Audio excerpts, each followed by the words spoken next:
more packed than I thought. There are 2 seats up here, very comfy, but you have to stay awake because you're in front.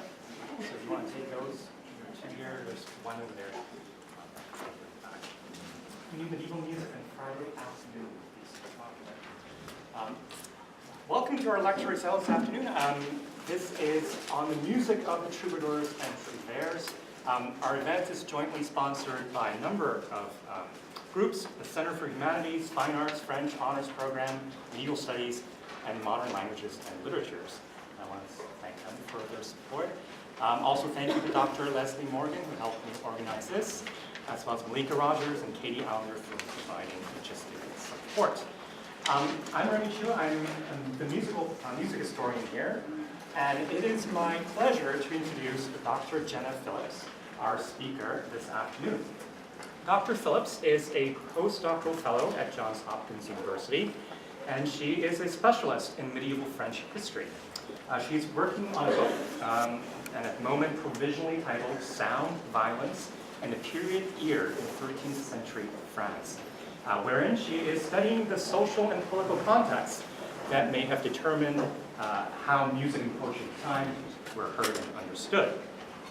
Her interest in recapturing this medieval sound world has felicitously spurred her to marry historical inquiry with performance. And today, she has brought with her some of her students who will be performing for us some of the songs that she studies. So I'll turn it over to Dr. Phillips to introduce our performer. So thank you so much. Thank you so much, Professor Remy Chu and Professor Leslie Morgan, for inviting us here. It's a great pleasure for us all to be on your beautiful campus and to get a chance to perform some of this repertoire that we've been looking at. I'd like to introduce our performers today, starting with Myung-Wan Lee, who is, you can stand up, who is a graduate student at the Peabody Institute. He did his undergraduate degree in viola at the Manhattan School of Music, and he will be playing several medieval instruments that we'll talk about shortly. At undergraduate at Hopkins, we have Sebastian Durfee on the vocals, and also some Sydney Jackson on vocals. Ilana Rubin is joining us on vocals, and she's jointly doing degrees at Peabody and Hopkins.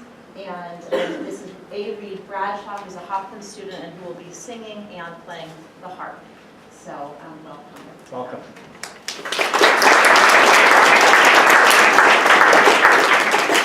So the program today is titled The Music of the Troubadours and Trouveres. So my first question for you is, who are the Troubadours and the Trouveres, and what's the difference between them? Well, I'm so glad you asked. The Troubadours and the Trouveres, we can think of them as the medieval singer-songwriters of 12th and 13th century France. Their subject matter, as many of you may know from your courses on the medieval world, is the subject matter of the inner world, of emotion, love, sexual desire, and they are starting to write down songs in their own native dialect, rather than all of the music. The great majority of the music that has been written down until 1100s is music, is sacred music, music of the church. It's written down in Latin, and we start to have records of troubadour music and trouvere music written down in the case of the troubadours in the south of France, in their southern French dialect called Occitan, and in the north of France, the Trouveres, who are writing down their songs in the language of Old French, which is much closer. If there are any French speakers, you'll find on your handouts that the Trouvere songs, you can pick out a certain degree if you have taken French classes. So their subject matter is very introspective, often dealing with courtly love. And one thing that's sort of interesting about them is that both the Troubadours and the Trouveres come from very heterogeneous social backgrounds. So, for example, we have one of the most famous early troubadours is someone who might have studied, Guillaume IX of Aquitaine, one of the most powerful men in Europe. He controls more land, this big duchy in the central and southern France, which is in fact more land than the King of France is controlling in the late 1100s, when he, in the late 1000s and early 1100s, when he is in power. And this guy is a crusader. He is an extremely powerful politician. He likes women, and he is excommunicated by the Pope twice for adultery. And when he gets home from a long day of fighting military campaigns and doing political negotiations, he sits down, he starts composing love songs and songs about all of the political life. So we have to put ourselves in a mindset, I think, of a world in which this music is functioning for some people almost as a representation of their political identity and their eloquence. So we can just imagine a world in which our political leaders were writing love songs at the end of the day. He's an exceptional example. He's at the highest nobility in Europe. We also have songs like the first song we're going to hear today is by a troubadour named Bernard de Ventadorn, and he was of very humble origins. His father was probably a foot soldier, and his mother was probably a baker. And yet he rose and became extremely famous in Europe for his beautiful compositions. We have 45 songs that are attributed to him in medieval manuscripts. On your handout and on the screen, if you can make it out on the left, you'll see a page from a troubadour manuscript, and you can see that these are very beautiful manuscripts. This one was made in the 1200s. And it contains the song that you're going to hear, Quand va la lauzetta mover, which means when I see the lark rise in the morning and flutter its wings. So Bernard, he composes this song in the early 1100s, and its melody is one of the most, it becomes like the top of the charts of the 1100s. It's copied in numerous manuscripts. He's from the south of France, but it's copied in the north of France. We have a German version where someone is taking his melody and adding in their German words. So this is a very, music, this is a very oral culture, and music is traveling around with these troubadours and trouveres as they go from court to court around Europe. The subject of this song is he compares his emotional despair at being rejected by the woman he loves to and contrasts it with the flight of a lark. Now, a lark is a little bird. It's very typical of the south of France and the beautiful, Provence and regions there. And the lark sings first thing in the morning, and so he invokes this image of the lark shooting up, which it does first thing in the morning, and the lark does wonderful flight displays, which are courtship displays. And so he's invoking this in the beginning of his song, and you'll see on your handout that it says, when I see the lark beating his wings for joy against the sun's rays, until he forgets to fly and lets himself fall, for the sweetness which goes to his heart, alas, such great envy comes over me, that I see, for those I see rejoicing, that I marvel that my heart doesn't melt from desire. And then he goes on to talk about, how much he, in fact, begins to hate women for being so cruel. So he's playing with these themes of courtly love, which are very, very common in this repertoire of both the troubadours and the trouveres. And finally, I'll just say that the troubadours and trouveres love to compare themselves to larks and nightingales. And it's because they love images of the natural world, and these birds are the vocalists of the natural world. So we're going to hear that, and then we're going to contrast it with a Trouvere song, which is sung by women. It's called Souffre Marie, and so you can hear the difference in the dialect, perhaps, of the first song will be in Occitan, the language of the troubadours, and the second song will be in Old French, which is the language of the trouveres. And yeah, so with that, let's get started.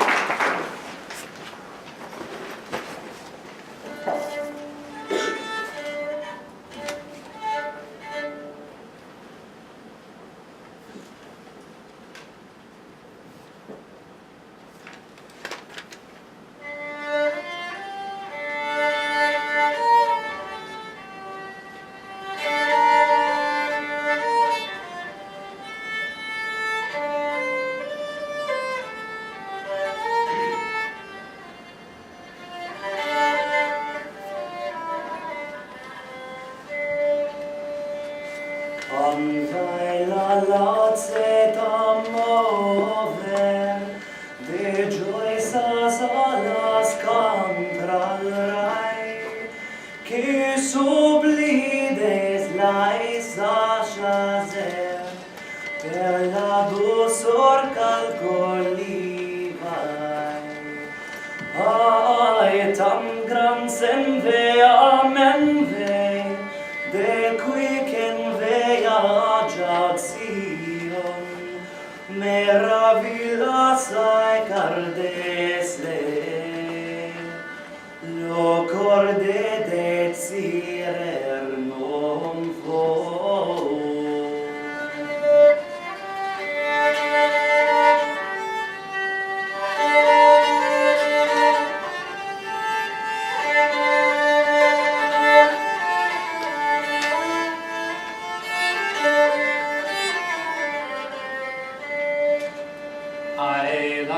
Tanquilla saber, d'amore tan petit ensai, care od amar non post tener, se leis don già pronomorai.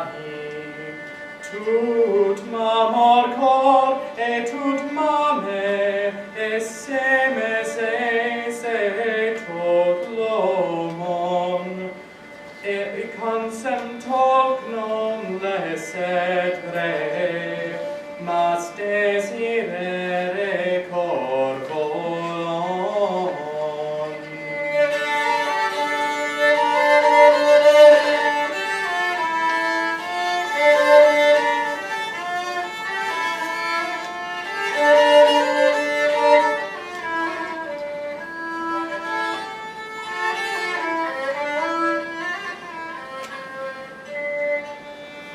Mercedes perduda pever, et tu non osabi anc mai, car calci plus ende graver, non ageset on lacerai.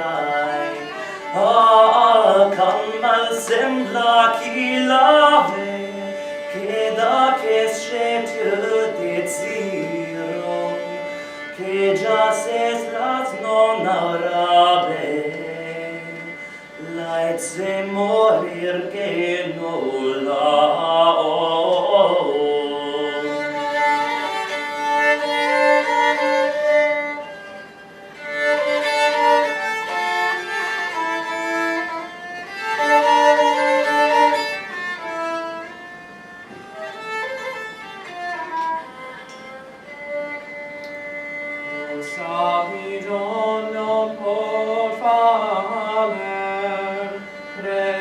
Merces nil dreits cuai, ni aleits novena placer, cuam jamais non lo dirai.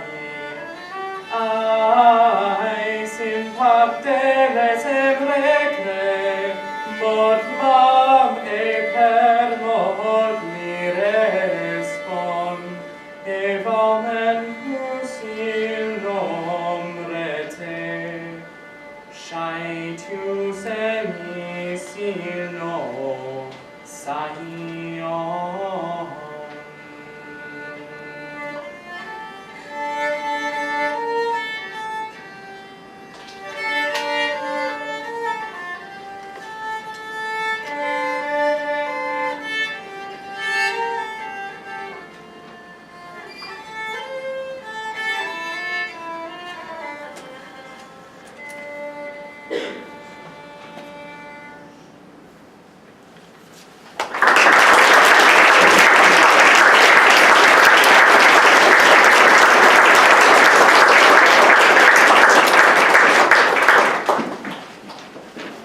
While they're setting up, if you are looking for one of these, maybe you can share with somebody. You don't have a text. The next one is actually quite good. Just very brief. Be patient, husband, and may it not irk you. Tomorrow you will have me, and my lover will tonight. I forbid you to speak one word of it. Be patient, husband, and do not move. The night is short. Soon you will have me again, when my lover has had his pleasure. Be patient, husband, and may it not irk you. Tomorrow you will have me, and my lover will tonight. Here.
The last song was anonymous, but it was sung from the point of view of a woman.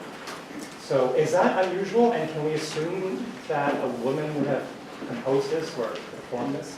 Okay, so this song, this is a song that's probably a dancing song, as you can tell. The genre is a rondeau, and you can tell how repetitive it is. You can see that in the lyrics, and also you felt in the melody, you saw that it's repeating the same cadences.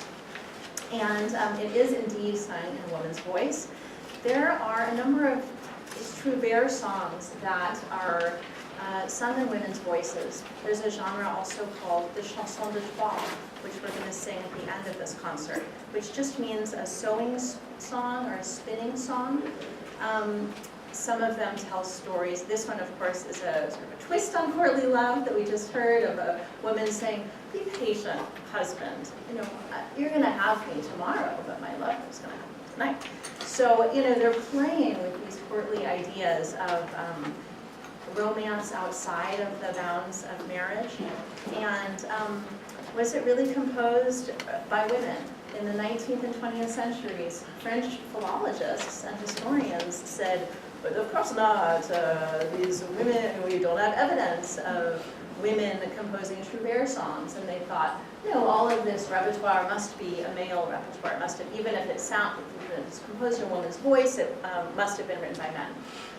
Scholarship in the late 20th century and in the 21st century has done much more research into the role that women played in musical life. We do know that women composed songs, that they were also jongleurs and juglaresses. We have payments made to professional female musicians, and we also know that women at very high levels of society were patrons of music. So we now think certainly some of these anonymous songs would have been women's songs. This particular song, we have 13th century sources that give us some idea of the kind of context in which we might have heard a song like this. Well, we know that the entertainment par excellence of the aristocracy is the tournament and the joust. And we have sources that chronicle several tournaments and jousts, which could be parties that would go on for 3 or 4 days. And after days of fighting and jousting, we know that people sang a great deal. We have many references to little snippets of music. And we know that the parties would go on until late at night, and there's feasting. And we have manuscript illustrations of the dances that women would do, and often these French women do very provocative dances late at night, and they dance in circles. Circle dances are called carols. And so we can, I think, imagine this kind of a song being sung and heard. That would be one context where we would have heard it. And there's one source from the 13th century that says, you know, I was at one of these events after a tournament, and let me tell you, you never want to go to sleep when people are dancing these carols in such fine company. So we can sort of imagine that when we hear a song like this. So that's a party song. The one coming up is not so much. It's a darker context. Okay, that's right. So the next song that we're going to hear is a crusade song. And you'll notice that the title, Pax in nomine Domini, is a Latin phrase meaning peace in the name of the Lord. This is a song that was composed by a troubadour named Marcabou. He was writing in the later 1100s, and he, you may be surprised to find that this song has an invocation for peace, when in fact the rest of the song is really an exhortation for young men to go on crusade, to risk their lives fighting in what was then considered in these circles to be a holy war. And so what you'll hear in this song is that there's the refrain uses the word lavador, which is the word for a cleansing place or a washing place. And the idea that he's expressing is that if you go and risk your lives and fight and die, that all of your sins and your soul is going to be purified and cleansed in this holy cause. And I think that by opening the song with this very Gregorian chant, one line of a kind of a prayer, and then going into the crusade song, you have this feeling that people who are about to leave to fight and risk their lives are also hoping that God is going to, protect them and give them a blessing on this perilous journey. So let's hear Pax in nomine Domini, please.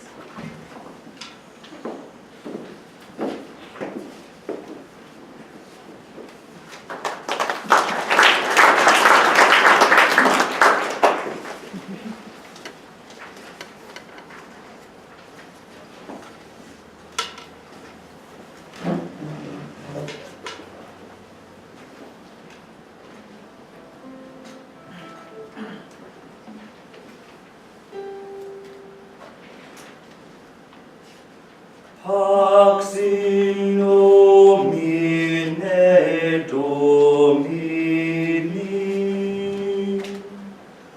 Pax in nomine Domini, fet Marcabus los tenso, aujats Dei nos fe, persadosor los señorius, que lestiaus probet de nos un lavador, confus utramar non fontaus, in delae deves Josephas,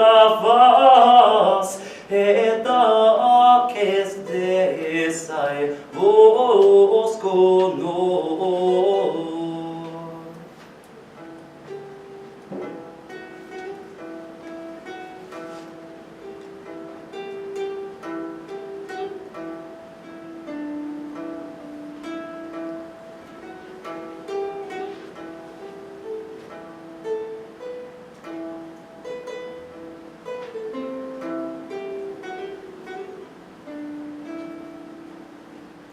Lavar desere de mati, nos duriam semgon razzo,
que el Señor que sabe tot quantes e sabe tot quantere can få vos i promes honore nom d'imperador ei goetat serra sabet caus de cels kirana lavador los que les de la gaot signaus absol que vengem Dio del tort que el fansa el aevas domas.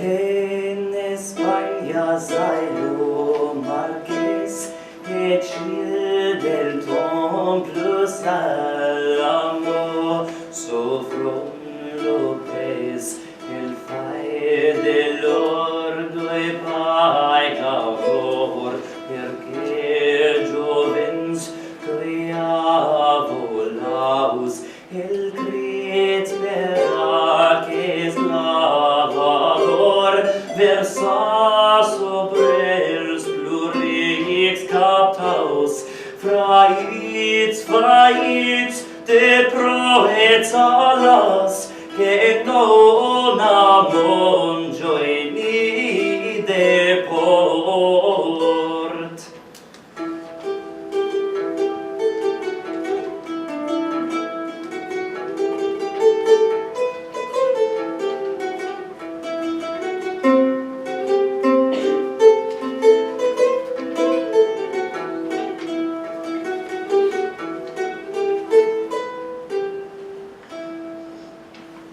Des naturat son frances si bella far Dio dit sono Dio Israel comes Antioca prece valor sai plura giana e pecabus Dio Senieral Dio lavador l'arma del conte met in paus e sai dar piutios eniort lo sai nierchire sur del vas pax in nomine Domini.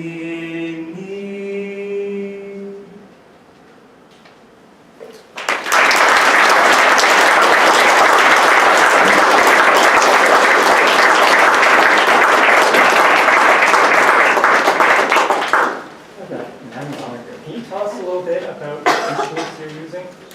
Sure. Or So, Dr. Phillips? Oh, well, we can both talk about it. So, yeah, my body practice is really an expert. The first instrument that we were just hearing is called a jittern, and this is an instrument that is really the forerunner of the modern guitar. It's coming into Europe based on, probably influenced by the Arabic instrument, the oud, which is even still here today in the modern Middle East. It's a plucked instrument, as you heard, and we know that these are being used. They're described by the late 1200s, 1300s in musical treatises. People say, oh yeah, this is the Saracen guitar. You can hear this in Paris. Or Chaucer, when he writes the Canterbury Tales, says, oh, those jitterns. You hear them in taverns. So we know that they're around. We don't have, in our manuscripts, you can see there's a little bit in your handout. You can get a sense of how rudimentary the notation is. We're not given a lot of information at this time about performance practice, about what kinds of instruments might have been played along with the vocalizations. So, but we know from iconography in manuscripts, we have many, many images of people playing jitterns and playing the rebec, which also in here, and we have, we have sculptures of musicians playing these instruments. Even in the entryways of cathedrals, sometimes, if you go to Europe, you might notice as you walk into a cathedral, sculptures of little troubadours playing a jittern or a rebec, and you think, what are they doing there? But music was thought, even sometimes, secular music was thought to really elevate the soul and the mind, and so that's what it's doing sometimes in these places we don't expect it. Maybe here, a few, just a little bit. So in technical term, unlike oud, which is the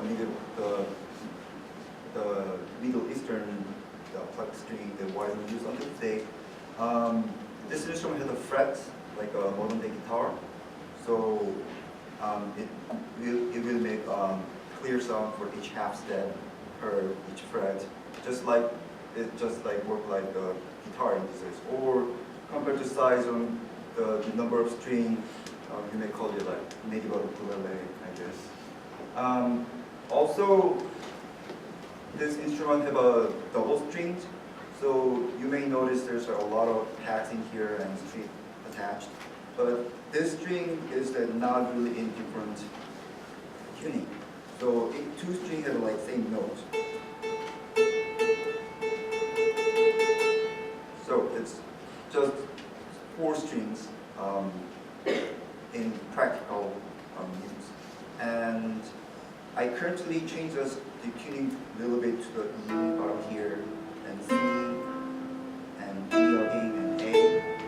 Usually we tune as a G, just like ukulele, I guess, to like more practical reason to modern day players to like great instrument and have a fun with it.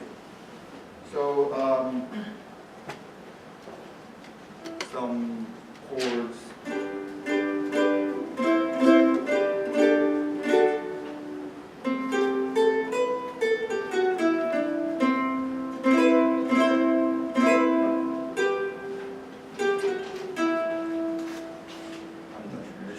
My question for you is, so in the manuscripts, we only get the music for the vocal parts. Yeah. So when you're playing, are you improvising or reading? Yeah, a lot of part is improvising.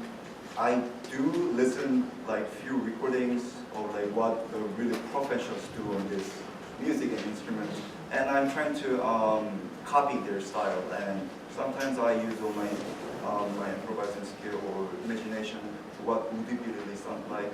So the tricky part is, since medieval periods, not really musically, not really harmonies are developed. So there's like real simple,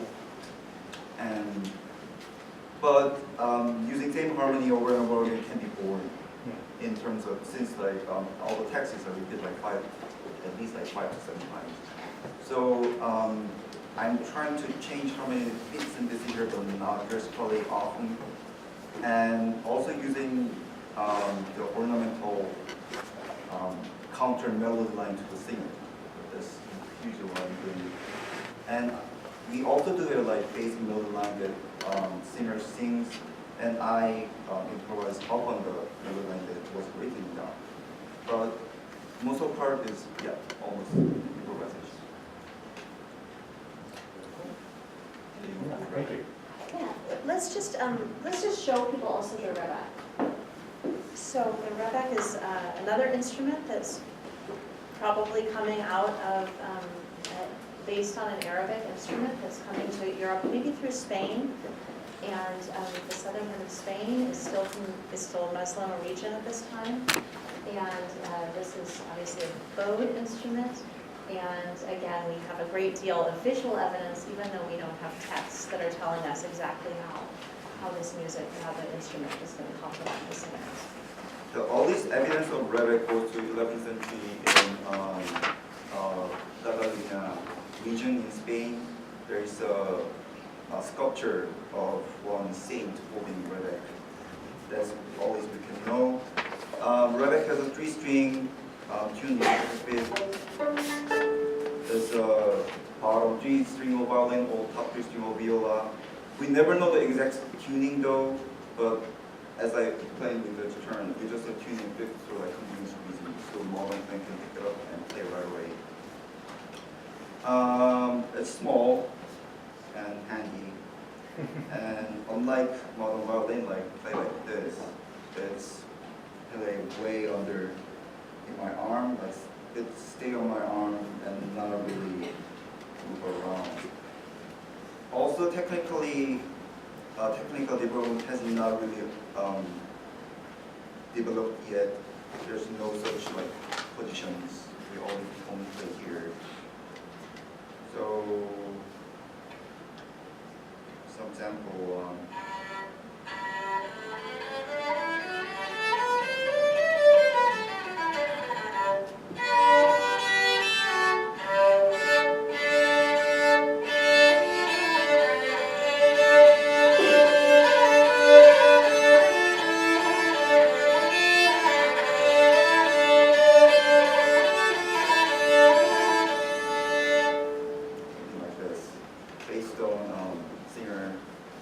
And probably this instrument will use in dance music, so people can dance with it. Instrument, like Irish tune and modern days. So this was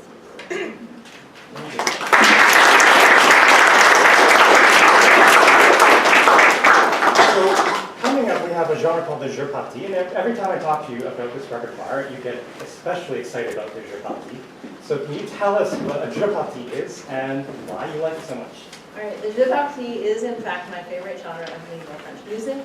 The word just means a game, a jeu, partie, a divided game. And it's a dialogue between two people who go back and forth, and through music and song they debate questions about life. Should I go to war or stay with my girlfriend? Or what kind of partner should I choose, to fall in love with? Or who's the best kind? The jeu party, also interesting, is the root of our word jeopardy. So, 8 centuries before Jeopardy is a televised quiz show, people were using this jeu party to entertain themselves at night. And they've been one of the least studied genres of French music. One French scholar said, "Oh, these are the mediocrities of our cultural heritage." And the reason they thought that was because, in fact, they're mixing genres of very high, courtly ideas about idealized love and how love elevates the soul, and then very pragmatic questions of how to get what you want from the person that you desire. And so the jeu party that we're going to hear today is debating a question which is a little outre. The question is it better to fall in love with a woman who is extremely beautiful and moderately bright, or one who is extremely intelligent and moderately beautiful? And so the first singer is going to pose that question, and then they go back and forth and argue their points. Now, at the end, they do this in 6 stanzas. At the end, in all of our manuscripts of these, they call on and they name people apparently in the audience and say, "You judge in my favor, Professor Chu, Professor Morgan, judge in my favor." And so we don't have any texts of what these judgments might have been. But what we think is that people were put on the spot and were supposed to answer spontaneously, maybe in poetry, which we're not going to do today. But they also haven't been studied too much because the music was probably very formulaic and improvised. What you're going to hear today is a medieval melody for this jeu party, but we've rewritten the language, and Sebastian and Reed have kind of done an excellent job, I think, of rewriting the English translation so that we can follow, because these are really not about the music. This is really about sort of working out life problems through poetry. So so we're going to hear it in English, and you can decide for yourself who you think is the winner.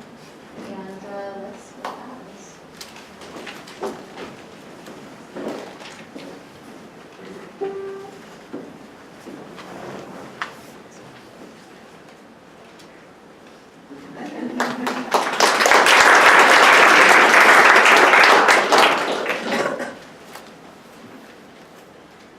Gravely, if you're so smart, Tell me of a jeu party, if you love with all your heart, and she loves you equally, which of these is preferable? That the woman you adore is just slightly beautiful and extremely clever, or that she's not the smartest girl, but the fairest in the world.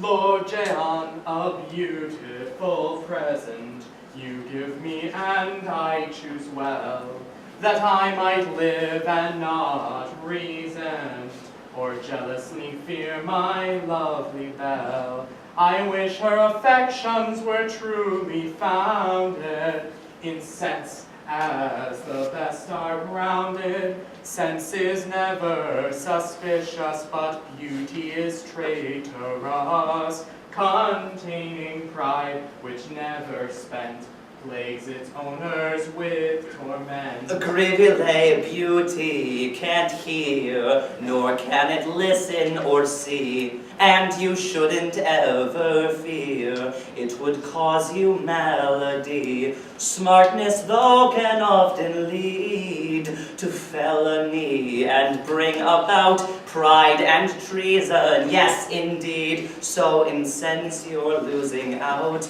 Beauty, though, inspires you to give her love that's strong and true. But, my lord, surely you know of the wicked one who fell. Pride sent Lucifer down below, straight into the depths of hell. No great wisdom condemned him. Lust for beauty was his sin. She's beautiful, I have reason to choose sense, I'll not fear treason. From a wise heart, then I may love her more with every day. Grivile, I swear to you, you are most completely wrong.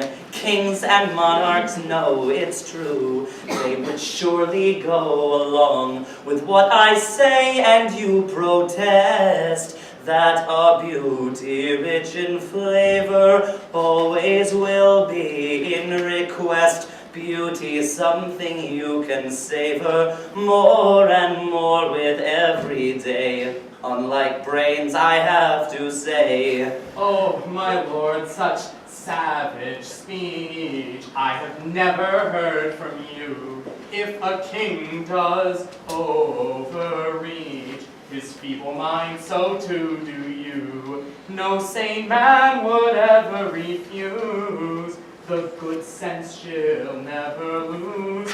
Love grants gifts of beauty to the eye of the lover true. I let love take the passing eye and seek out where true beauty lies. Lord Remy, you decide what's true. I said once, I'll say again. It's not for her high IQ that he loves his girlfriend. It's because he likes her face. Brains aren't something you can embrace. Lady Jenna, listen to me. Proven wrong, I say, is he who truly holds this belief. Beauty falls with every leaf. Smartness, though, outlasts it all. His judgment is false, I call.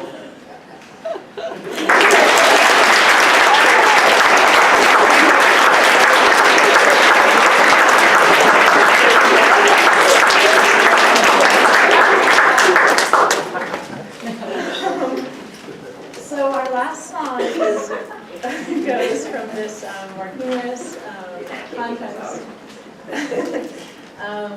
to a song. This is a woman's song. And in fact, there is a tie between these two. That text does, in fact, in some of the manuscripts, call on a woman. And so it gives us clues to how, even if they're debating questions which we might find rather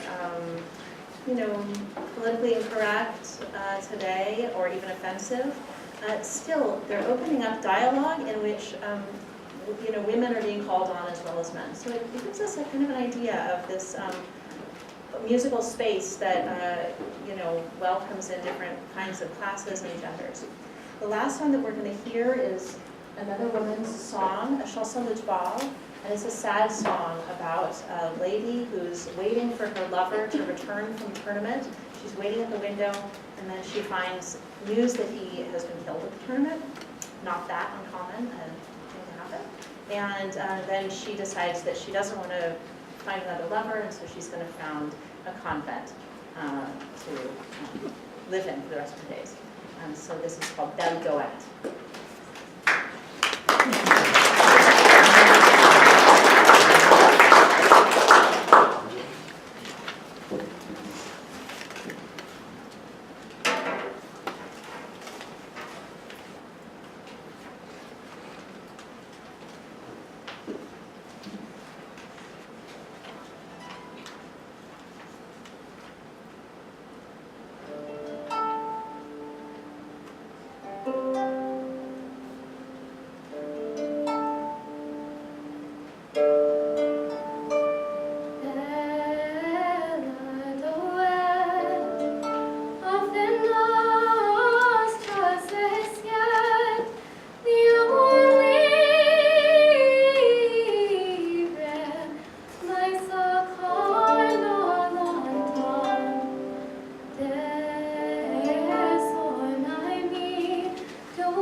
thank everyone for coming.